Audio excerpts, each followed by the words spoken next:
నిజంగా ఆల్కహాల్ తీసుకోవడం గుడ్డా బ్యాడ్ అని నీ దృష్టిలో? డెఫినెట్గా బ్యాడ్ అనే చెప్తాను సార్. నువ్వు ఆల్కహాల్ తీసుకుంటావు?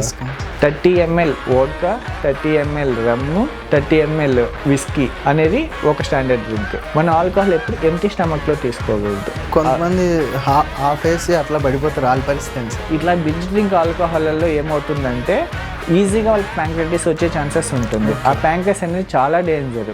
ఎవరికైనా మన ఇండియాలో చూసుకున్నానుకో 10లో 3 ఖచ్చితంగా ఫ్యాటీ లివర్ ఉంటుంది. రీసెంట్గా చిరంజీవి గారు కూడా కోలన్ క్యాన్సర్ గురించి అడ్రస్ చేయడం జరిగింది.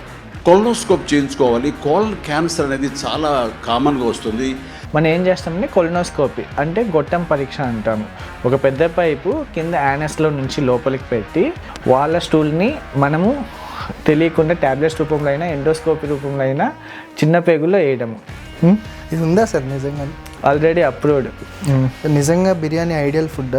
ఒకవేళ ఐడియల్ ఫుడ్ అయితే ఎందుకు ideal food? Biryani ideal food కంటే ఎమోషనల్ ఫుడ్ అని చెప్పచ్చు. మన ఇండియాలో బిర్యానీ అనేది చాలా ఎమోషనల్. అంటే బిర్యానీ వారంలో ఒకసారి తినకపోయినా మళ్ళీ బిర్యానీ తెప్పించుకొని తింటాము, ఇలాంటివి. బింజ్ డ్రింకింగ్ అంటాం దాన్ని. 4 drinks ఆల్కహాల్ ఇన్ 1 hour. మొత్తం ఏంటంటే ఆల్కహాల్ మీద మాస్టర్ క్లాస్ చెప్పేసినారు సార్ మీరు.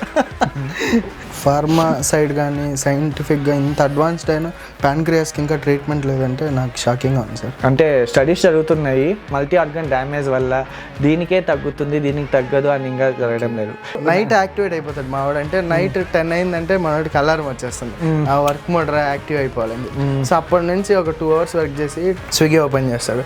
అక్కడ ఫుడ్ ఆర్డర్ పెట్టుకొని తిని మళ్ళీ నైట్ ఎప్పుడు 4 వరకు వర్క్ చేసి 4 కల్లా పడుకుంటాడు. నైట్ 4 వరకు. అంటే వీళ్ళు ఏంటంటే వీళ్ళు స్లీప్ టైం చాలా తక్కువ ఉంటుంది. మనకు స్లీప్ టైంలో తక్కువ ఉండము, ఇరెగ్యులర్ నైట్ పడుకోకపోవడం వల్ల